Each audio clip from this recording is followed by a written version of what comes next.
بسم الله والصلاة والسلام على رسول الله. السلام عليكم مشاهدينا الكرام، ومرحبا بكم فيديو جديد ووصفة جديدة من وصفات مطبخ شهوات الأسرة. كي دايرين؟ لاباس عليكم؟ نتمنىكم تكونوا بخير وعلى خير وفي أحسن الأحوال وانتم كتشاهدوا هذا الفيديو.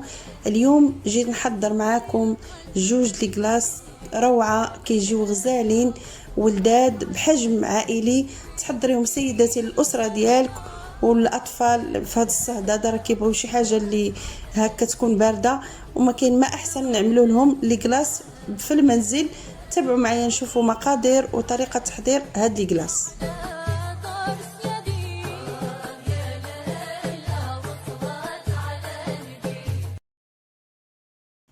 نبداو على بركه الله في تحضير الكلاص ديالنا. هاد الكلاص راه كيجي غزال ولذيذ لذيذ لذيذ. تابعوا معايا طريقه تحضير هاد الكلاص اللي كيصلح لهاد الصهد هذا، هاد الحراره هذه. يعني علاش لا ما نصاوبوا لوليداتنا الكلاص باش نبردوا عليهم شويه، يعني راه كيحبوا بحال هاد المسائل هذه، علاش لا ما نحضروها لهم في المنزل ديالنا.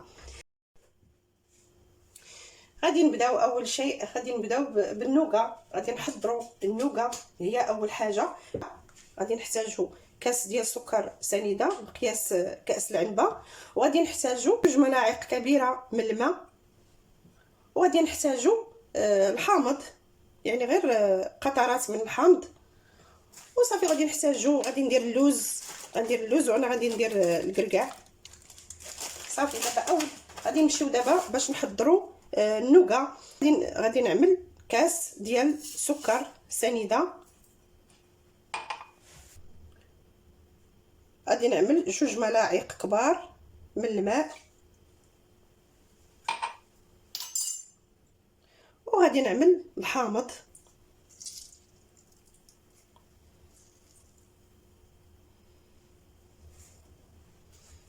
صافي. وغادي نعملو فوق النار، غادي نحركو، وعاد غادي نضيف ليه اللوز والجوز.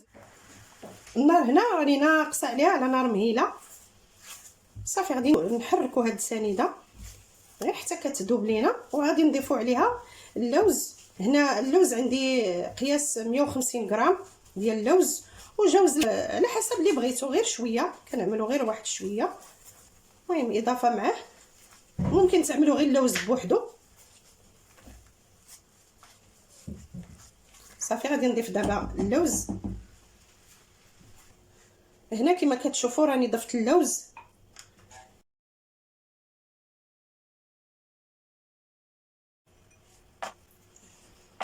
صافي. هنا غادي نحركو،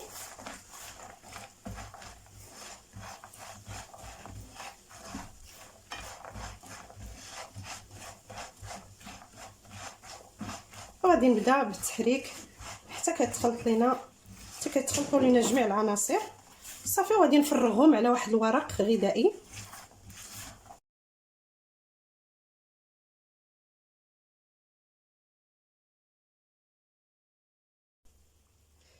صافي. دابا راه بدا كيتحمر، ياخذ داك اللون الذهبي صافي. غادي نطفي عليه، دابا غادي نعملو فوق الورق الغذائي حتى كيبرد صافي. هنا راني فرغت هاد الخليط فوق هاد الورق الغذائي.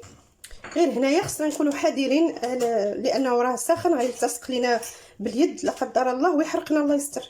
المهم نكونوا نخدموه بحذر صافي. دابا غادي نخليه حتى كيبرد، وعاد نجيو باش نطحنو. انا غادي نطحنو هنا في الهاشوار حتى كيولي مهرمش، ما كنطحنوش حتى كنيلو، غير حتى كيولي مهرمش. وغادي باش نضيفوه للكلاص ديالنا على بركه الله. غادي نبداو. انا هنا غادي نستعمل بودره الشونتي والكلاص بجوجهم، غادي نستعملهم في اطرو من ديال الحليب، لان هنا الكلاص يعني ما خاصش تكون الكريمات تجي قاصحه ولا عاقده بزاف، يعني تكون شويه مطلوقه. داكشي علاش غنستعملوا لتر حليب، يعني كل ساشي غادي نستعملوا فيه نصف لتر حليب. انا هنا هاد الساشيات كنت عاملاهم في الثلاجه، يعني حتى هما عملتهم يبردوا، والاناء حتى هو راني مبرده، والحليب كذلك كنت عاملاه قبل في الثلاجه صافي. وغادي نضيف بودره الشونتي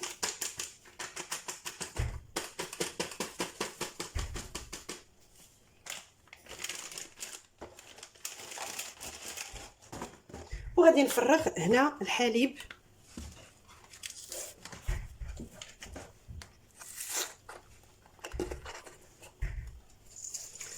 هنا راه الحليب يعني كنت عاملاه في المجمد غير ربع ساعه هكا كنضمنوا دغيا باش تطلع لينا الكريمه دغيا.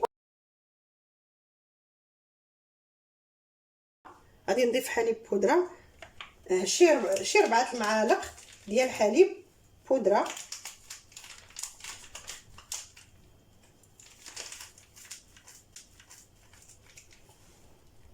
صافي هنا ضفت 4 المعالق ديال الحليب بودره.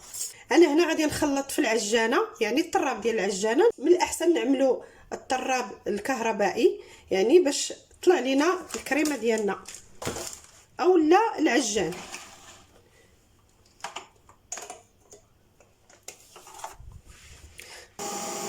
صافي دابا غادي نبداو نطربوا الكلاص ديالنا حتى كطلع لينا الكريمه.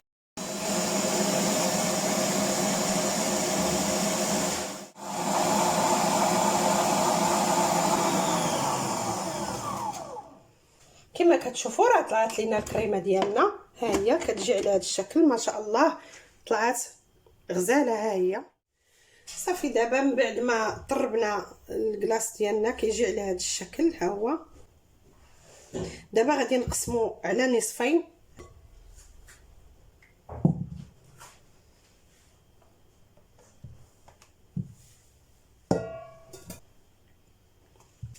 من بعد ما قسمت الكريمه ديالي النصف الاول غادي نضيف هنا 2 معالق ديال النوغا، وهنا غنضيف 2 معالق.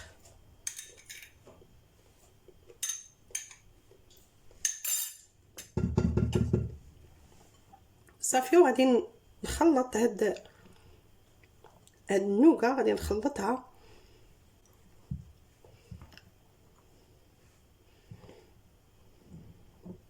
كنخلطو من الاسفل للاعلى. صافي غادي نضيفو هاد فلون كراميل.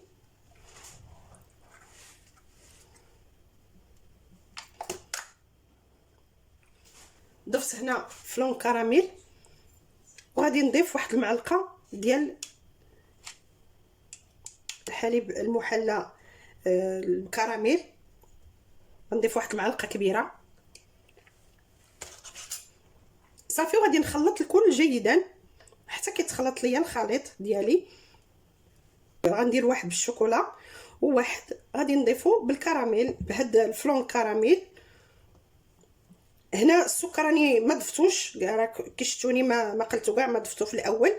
هنا اعتمدت انا لهاد الحلاوه غير على هاد النوغا لاننا عملنا فيها السكر، والحليب المحلى حتى هو راه يعني فيه السكر، يعني لهذا بلا ما نضيفو السكر كاع نهائيا، يعني راه كلشي فيه السكر.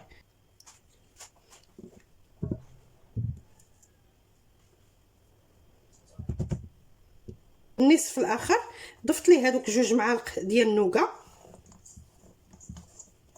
صافي غادي نضيف ليه واحد الساشي ديال الكاكاو،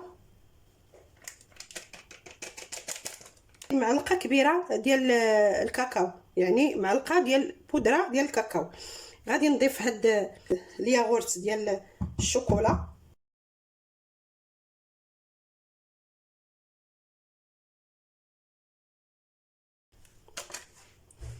صافي وغادي نخلط جيدا حتى كيتخلط ليا كاع، حتى كتخلط هاد العناصر كلها.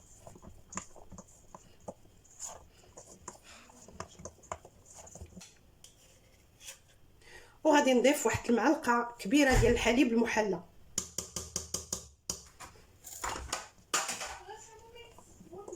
صافي وغادي نخلط جيدا الخليط. صافي وغادي نضيف كما كتشوفوا، انا حبيت انني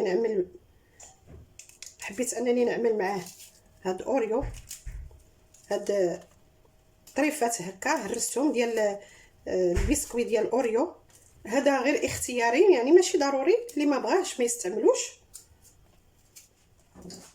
صافي دابا غادي نخلط الخليط ديالي جيدا، وغادي نمشي باش نعملو في المول. اللي بغينا نحضروا فيه الكلاص ديالنا.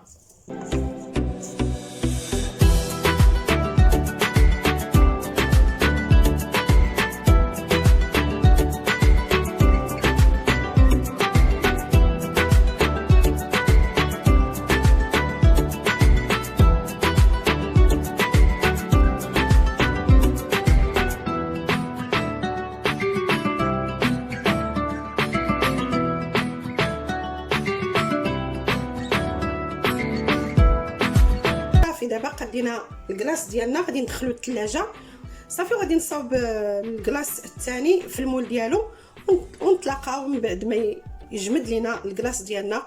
من بعد ما الكميه الاخرى غادي نعملها في هذا المول الدائري. هذا راه عندي كيتحل، هذا القاع ديال هذا المول راه كيتحل، كيتحيد، كيتزول صافي. عملت ليه انا بلاستيك باش هكا ملي غادي نزولو يجيني ساهل. دابا غادي نعمل هاد الكريمه ديالي، غادي نعملها في هذا المول صافي، وغادي ندخلو حتى هو للثلاجه.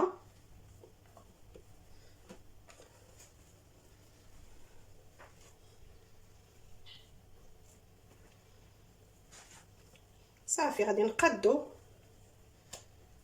الكريمه ديالنا، غادي نعملها في الثلاجه حتى كتكونجلا، حتى يجمد لينا الكلاص ديالنا وصافي، ونخرجوه ونشوفوا الشكل النهائي ديال هاد جوج الكلاص.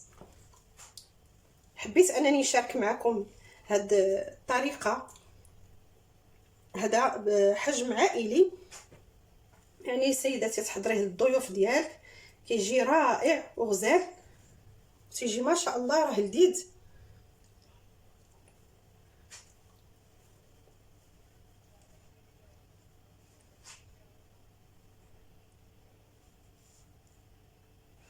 صافي كما كتشوفوا ها هو كيجي على هذا الشكل. صافي دابا غادي نعملو في الثلاجه حتى كيتكونجلا، يعني حتى كيجمد لينا ويتحضر لينا الكلاص ديالنا صافي، وغادي نخرجوه باش نشوفوا الشكل النهائي ديال الكلاص بجوج، يعني الكلاص اللي عملنا بالشوكولا والكلاص اللي عملنا بالكراميل. وها هو الشكل النهائي ديال الكلاص ديالنا. ها هو هذا اللي بالكراميل. حبيت انني نزينو بهذه الطريقه، وانتم لكم الاختيار في التزيين، يعني تيبقى على حسب الذوق كما حبيتو. ها هو وضعت ليه الكركاع من الجوانب، وضعت خطوط ديال الكراميل، صلصه الكراميل، وزينته بهذا السيكار. هذا الكلاص الاول اللي عملنا بالكراميل، ودابا غادي نشوفوا الشكل الثاني. وهذا هو الشكل النهائي ديال الكلاص ديال الشوكولا، كيجي على هذا الشكل، تيجي رائع وما نقول لكمش البنه والمذاق يا سلام. غادي نجيب الاول، هما لي كلاص ديالنا جاو على هذا الشكل رائعين غزالين ما شاء الله.